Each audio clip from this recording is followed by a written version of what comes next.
Bueno, buenas tardes, gracias por la invitación. Yo voy a primero dedicar esto como en homenaje a las madres. Creo que les debemos mucho, muchísimo. Carolina citó una frase mía, yo creo que quiero explicarla. Cuando digo que las madres transformaron un agujero en un espacio, quiero decir que contribuyeron a simbolizar, que nos ofrecieron a todos un proceso de simbolización donde había un proceso de arrancamiento de agujero.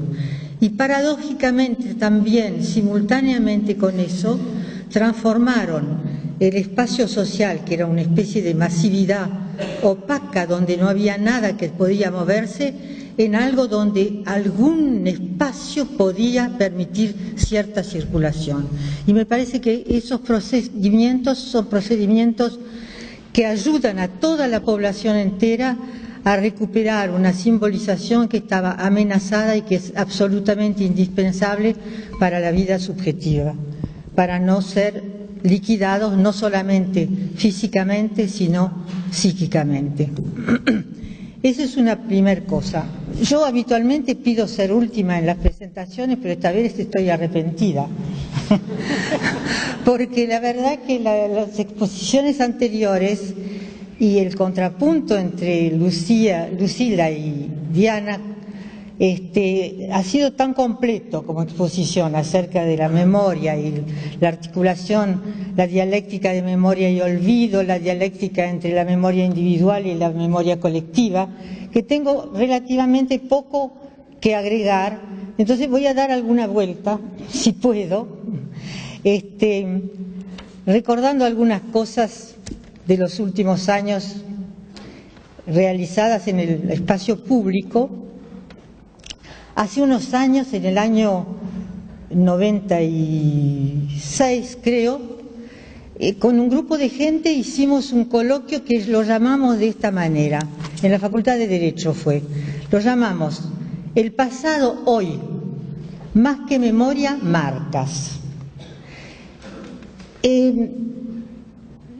Yo soy psicoanalista, evoco mi primer maestro que ha sido Freud, que ha sido leído de distintas maneras y sobre todo por las instituciones, leído con una expurga terrible, digamos. Algunas cosas no fueron oídas y yo recojo algunas. Por ejemplo, Freud dice en uno de sus últimos trabajos, que es el Moisés y el monoteísmo, dice esta frase que me parece extraordinaria, dice: pasa lo mismo con el crimen y el texto. Habla de los procesos de censura. Dice, es fácil realizar la censura y realizar el crimen. Lo que no es fácil es borrar los rastros. Entonces, cuando decimos acá el pasado hoy, más que memoria, marcas, queremos decir, aludir a eso, que las marcas del crimen, las marcas de la censura, hay que ir recogiéndolas de a poquito, con cuidado, con trabajo, con un trabajo psíquico muy importante, porque esto de la memoria no es gratuito. Yo creo que en esto se juega la identidad, decían ustedes, estoy de acuerdo, pero se juega a transformar lo que puede ser vivido como un destino en historia propia. Es decir, transformar algo en el que uno es objeto de un destino en transformarse en sujeto de su vida. Construir la memoria es construir su identidad, es abrir es decir, no perder de vista el presente con su pasado y la posibilidad entonces de abrir puertas a un porvenir. No es poca cosa. Sin embargo, en cuanto a la memoria, yo creo que hay dos tipos de memoria. También las compañeras hablaron de que si había exceso en recordar, si no había exceso. Yo, la palabra exceso no me gusta nada porque me remite a los llamados excesos de la dictadura, que no fueron excesos, sino que fueron propósitos políticos muy concretos. Entonces, yo diría que no es tanto que sea exceso o no exceso, sino que hay dos tipos de memoria fundamentalmente. Está la memoria traumática, que es la memoria mecánica, repetitiva, que repite y que nunca deriva en nada y que puede ser realmente eterna y someter a los sujetos a un destino del que no puedan salir. Y está la memoria elaborativa. Está la memoria elaborativa, que es la que podría dar, ahí sí, recién lugar al olvido. Porque memoria y olvido también lo articularon muy bien, pero yo creo que la articulación es que hay olvido y olvido. No cualquier cosa puede olvidarse si no es recordada previamente. Es decir, la condición para poder olvidar es poder recordar, reconocer lo sucedido, lo vivido, diría. Y acá voy a traer algunas observaciones a propósito de una película que todos ustedes, no sé si lo han visto porque es difícil de soportar, 9 horas, y que no ha sido dada en muchos lados, que es una película que para mí es la película sobre la Shoah más importante que se ha hecho, que no es una película con historia, sino que es una película hecha por Claude Lanzmann, que se llama Shoah, y que empieza con estas palabras que yo quisiera recalcar. Lo voy a decir en francés y después voy a hacer un trabajo de traducción que me parece importante. Empieza diciendo rappelez-vous. Rappelez-vous quiere decir recuerden. ¿Qué hace? La palabra en francés rappelez-vous quiere decir, appeler quiere decir llamar. Rappeler quiere decir volver a llamar. Rappelez-vous quiere decir volver a llamarse a sí mismo. Vuelvan a llamarse a ustedes mismos. En castellano uno diría recuerden. Recuerden es volver al corazón. ¿Qué dice? Para mí configura toda la película y la posición que uno puede tomar frente a la película. Dice, esto no es ajeno, no es externo a ustedes. Ustedes están comprometidos. Recuérdense a ustedes mismos. Es decir, convoca al sujeto, no como espectador, sino como comprometido con lo que va a ver y con lo que ha vivido. Y recordar es eso. No es memorizar hechos solamente, es recordar, tomar compromiso subjetivo y cambiar de posición. Por eso las marcas, cuando Freud dice no es difícil realizar los crímenes ni las censuras, pero lo que es difícil es borrar los rastros. Y la película Shoah está hecha con rastros, con restos.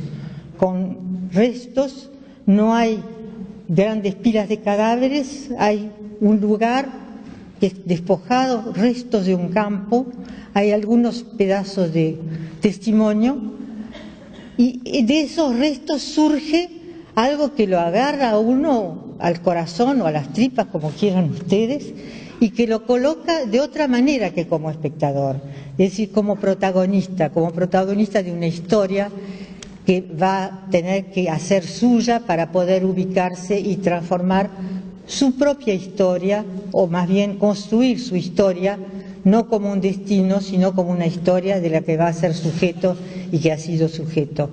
Y en ese sentido también hay muchas cosas que en el discurso común aparecieron. Voy a citar dos. Una era yo no sabía. Yo no sabía, ¿qué quiere decir yo no sabía? En ese mismo coloquio, donde lo llamamos el pasado hoy más que memoria marcas, el pintor, el artista plástico León Ferrari trajo algo que ahora hizo una exposición grande en la Recoleta, pero en ese momento era la primera vez que lo traía, un toco así de diarios del año 76 y 77, donde figuraban cadáveres quemados, habeas corpus, explosivos donde se encuentran cadáveres, es decir, elementos, restos, marcas que podían ser, que estaban escritas, pero no habían sido leídas. Es decir, yo no sabía qué quiere decir eso, yo no leí, yo no recogí las marcas, yo no pude construir con eso un sentido, un significado. ¿Por qué? Por muchas razones. Una de ellas es el terror, otra de ellas es la complicidad, otra de ellas es una indiferencia que puede transformarse, que puede venir del terror, pero que puede transformarse en complicidad también, ¿no es cierto? Entonces, yo digo, ayer estaban los crímenes políticos, ¿no es cierto? Matar, castigar, desaparecer, la desaparición. Yo tengo un trabajo que es el primer trabajo, con Diana estábamos en una mesa, en la primera jornada de salud mental que hubo organizada por la PDH, éramos 3 en la mesa creo, Gali que era secretario, 4, había otra persona Marín. Más. Sí, había Marín, sí. Había el secretario de salud en ese momento, Diana y yo. Yo hice un trabajo que yo llamé Matar la muerte, es un título muy contundente. ¿Qué quise decir con eso? Me refería al proceso de las desapariciones, porque la desaparición no es una forma común, es un privilegio siniestro que tiene la Argentina. El castigo político, la acción política feroz de la dictadura argentina tiene esa originalidad. Las desapariciones en Chile fueron más el exilio, en Uruguay fue la prisión prolongada, en Argentina fue la desaparición. Triste privilegio, triste originalidad. Y la desaparición, ¿qué es la desaparición? Primero es no responder. Esta mañana en la mesa donde estaba la conferencia de prensa, las madres decían, nosotros no encontramos, no esperábamos siempre que llegaran, siempre pensábamos para qué día van a llegar.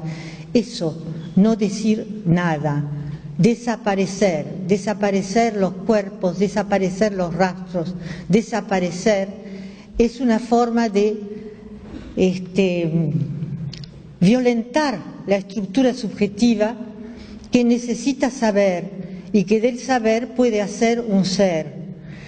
Pero además, tengo también otro trabajito que se llama, es el trabajo en la Cátedra Libre de Derechos Humanos de la Facultad de Medicina, sobre los médicos represores. Y yo decía ahí que los médicos represores, colaborando con la aniquilación subjetiva y corporal y real de las personas y colaborando a la desaparición, contribuyen de una manera aberrante y perversa, digamos, a la complicidad de una cosa que es realmente un embate terrible, no solamente a 1, a 10, a 30.000, sino a toda la sociedad, como dijeron también las compañeras, porque nuestras sociedades son sociedades de duelo. La civilización nuestra empieza con los entierros, en el que la muerte es asumida y el tiempo cambia, el tiempo se hace no solamente el tiempo de la vida, sino el tiempo de los otros. Entonces, a mí me parece que ahí hay algo mucho más terrible y mucho más perverso, digamos, que los fusilamientos, que los asesinatos.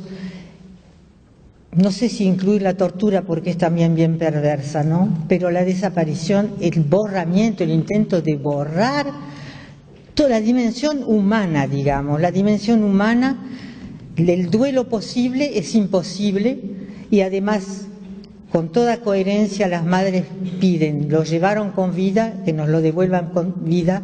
Parece loco, locas tienen que ser de alguna manera para poder perforar ese espacio y para poder hacer un espacio donde hay un agujero solamente, pero al mismo tiempo muy racional, porque mientras no me dicen qué pasó, mientras no suceden, no se ponen en acción la memoria y las leyes, eso no puede ser y me lo tienen que devolver con vida y me tienen que permitir con vida enterrarlo, es decir, volverlo a lo simbólico que es la vida humana. Como muchas cosas han sido ya dichas, yo les voy a leer un pequeño relato que me parece que condensa todas las cosas que se dijeron y las que podría yo decir a propósito de, ustedes recordarán que hace unos años, en la restitución de niños, hubo un operativo comunicacional siniestro a mi gusto, manejado por Bernardo Neustadt, quien podía ser, ¿no es cierto?, que era la recuperación y la restitución de 2 niños mellizos. Los exhibían en la pantalla y les voy a leer el texto. 2 niños gemelos adolescentes son presentados en la pantalla en escenas desgarradoras. Reclaman a la comunidad entera porque los han separado de sus padres, entre comillas. Es montado por Neustadt. Niños secuestrados durante la dictadura, arrancados del vientre de su madre desaparecida, de padre también desaparecido, son entregados como bien propio a un agente represor directo. Ellos esta agente represor, su pareja, acaban de perder una niña. Los inscriben fraudulentamente como nacidos de ellos. Los niños están inscriptos entonces en el lugar de una muerte. Yo hago una reflexión psicoanalítica al respecto, digo que tendrán función de fetiches, obturando la herida narcisística que para estos padres perversos ha sido la muerte de su niño, la borran, lo rellenan y transforman en fetiches estos niños. Es un sueño omnipotente de engendrar fuera de la ley, fuera de lo real, perversos en la que la alteridad del niño desaparece y es reducida a ser un objeto, como dicen las abuelas, un botín de guerra. Localizados por las abuelas de Plaza de Mayo, interviene la justicia. El juez decide que sean separados de sus apropiadores y dados en guarda a un tío que los reclama. Pero los niños hablan en la televisión, en el montaje de Neustadt. Imputan al juez al que describen como amenazante, violador de su intimidad. Lloran desgarradoramente. En un trabajo anterior a este decía: la escena no es solo dolorosa, sino que tiene algo difícilmente soportable. Pobres chicos, clama la gente, la buena gente, los adolescentes, por ejemplo, en particular, que sienten la posibilidad de que se trate de ellos mismos, expuestos a una situación tan tremenda como esta. ¿Qué decir? Convocados a identificarnos con el dolor de estos niños, con el dolor de una madre, anonadados por lo más explícito, lo que ahí se muestra, uno deja de pensar. Es pura emoción. Uno pierde la cabeza, se acongoja, se indigna, capturado por la imagen terrorífica del desgarramiento, del despedazamiento al que asiste inerme. Atroz. Pero algo más atroz aún asoma si uno logra suspender el encandilamiento amoroso. Los niños son 2 y la escena también es doble. La otra escena, que permanece muda, es el doble siniestro de la que se muestra en este momento, de la que estamos viendo y que quieren que veamos. Las palabras, el llanto, el terror, son quizás los mismos que si hubiesen podido ser hablados cuando los niños fueron secuestrados antes de poder hablar, gritar, pedir ayuda y protestar por su desamparo como lo hacen ahora, total en aquel momento y sin palabra y en su indefensión misma, incluyendo el abandono de la justicia y de la sociedad. En aquel momento, si hubiesen podido hablar, llamar a su madre y decir que preferirían, cito porque los chicos dicen eso, preferirían morir a ser separados de su madre, que solamente la muerte los ha de separar. Es terrible. Si uno recuerda que estos chicos lo que quieren ahí es mostrar esto solamente como si fuera todo. La otra escena, si uno se pone a pensar, es que estos chicos fueron secuestrados y arrancados del vientre de su madre sin poder decir nada, y ahora estas palabras, si uno las puede oír, resuenan como verdades de otra época que no fue posible escuchar. Esta escena, si uno la puede oír, más allá de lo explícito, es la escena terrorífica de aquello que, no pudiendo haber sido hablado, simbolizado, se repite y retorna como alucinatorio. Repetición ahí, repetición. Se vuelve a presentar como presente el pasado que fue desaparecido, no solo los cuerpos, sino la verdad acerca de la muerte, sin inscripción tramitable.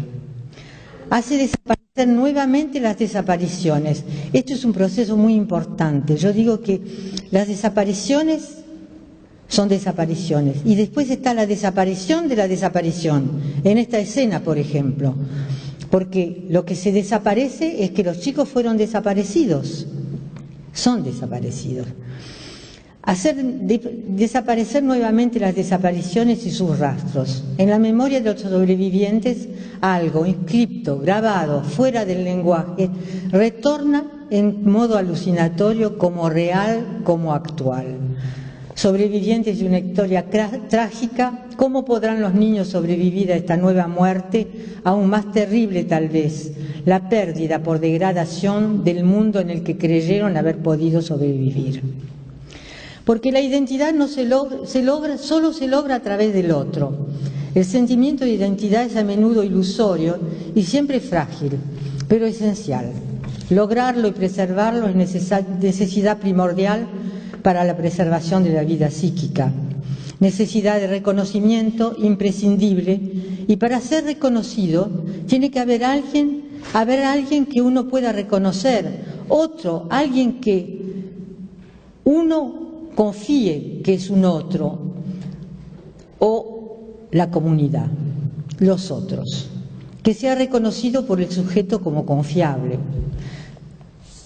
¿Cómo poder hacer el duelo? Duelo terrible, doble duelo, redoblado. Por un lado, duelo de cada uno de los padres que les dieron nacimiento, cuya suerte no solo no pudieron llorar, sino muerte desaparecida, muerte matada con la desaparición. ¿Cómo hacer un duelo ahí sin palabras, sin cuerpo, sin registro alguno? Duelo imposible que los colocaría ya al borde de la desestructuración subjetiva. Solo la mano tendida de una comunidad podría mitigar el desastre. Y en este caso, la comunidad, agenciada por Neustadt, se coloca del otro lado, es forzada a colocarse de otro lado en vez de ser la que escucha y registra y tiene una mano. Por otro lado, duelo no menos terrible e imposible de los que los criaron y que los niños en su desamparo tuvieron que creer padres para poder sobrevivir. Duelo este que no es solo ni sobre todo pérdida de las personas reales de las que recibieron los cuidados, con un precio demasiado elevado que no tuvieran otra posibilidad que la de padecer, sino cuyas consecuencias psíquicas se verán después, sino también la pérdida de toda ilusión acerca de lo que pueden haber significado para ellos del lugar que ocuparon en su deseo.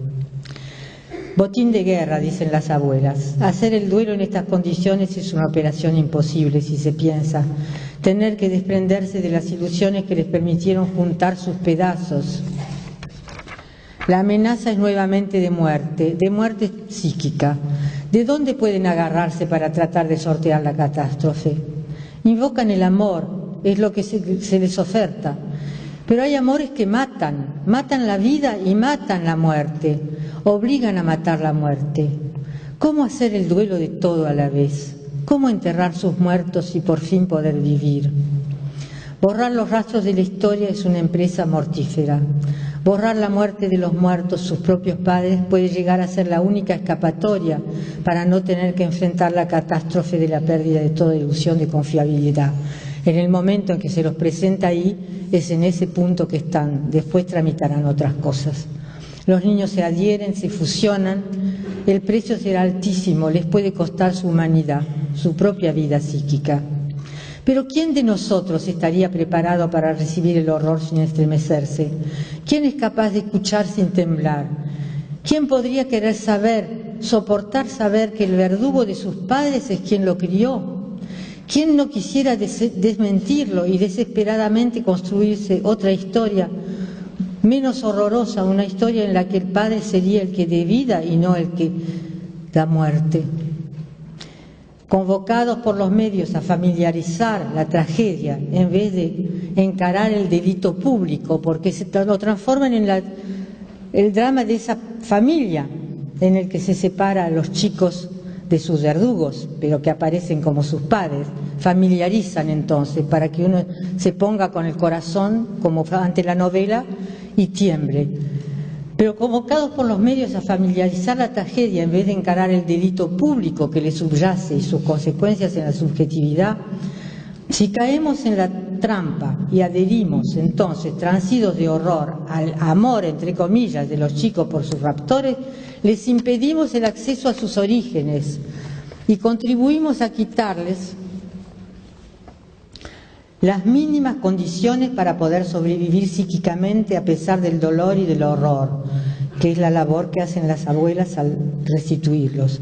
Pues no les permitimos de esta manera asumir su historia, condición para poder reescribirla, hacer otra historia, construirla nuevamente, hacerla otra.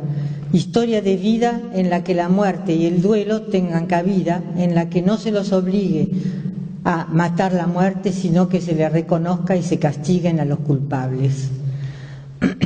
Pasar entonces de objetos a sujetos, transformar su destino en historia propia, sería la salida.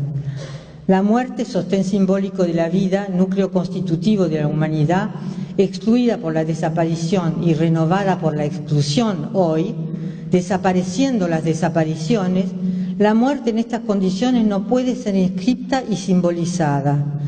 El desconocimiento, el olvido, es un proceso activo, exige gran trabajo y desgaste psíquico. Deshacer el conocimiento, el de los propios orígenes, no es proceso simple ni gratuito, su costo es muy elevado.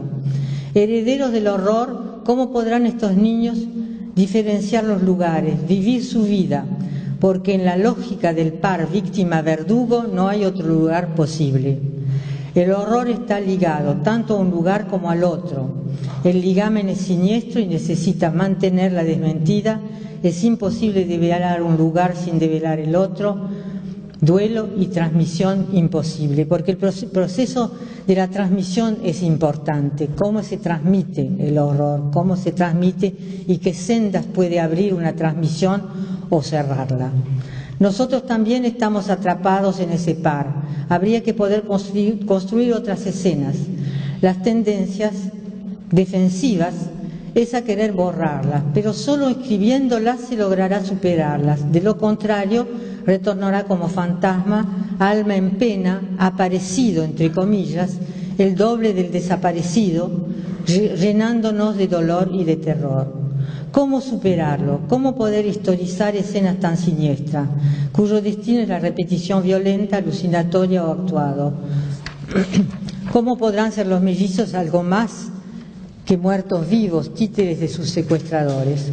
La historia colectiva se entreteje así trágicamente con la historia singular. Crimen de Estado, de terror de Estado, crímenes que necesitan participación colectiva. Yo no sabía, por algo habrá sido, dicen. Yo argentino. No te metas. Este es un punto interesante, porque no te metas. Ustedes se acuerdan, hubo el nunca más. El nunca más no tiene sujeto, es nunca más solamente, pero no se sabe quién ni cómo. En un hospital una leyenda dice, nunca más no te metas. Ahí hay sujeto.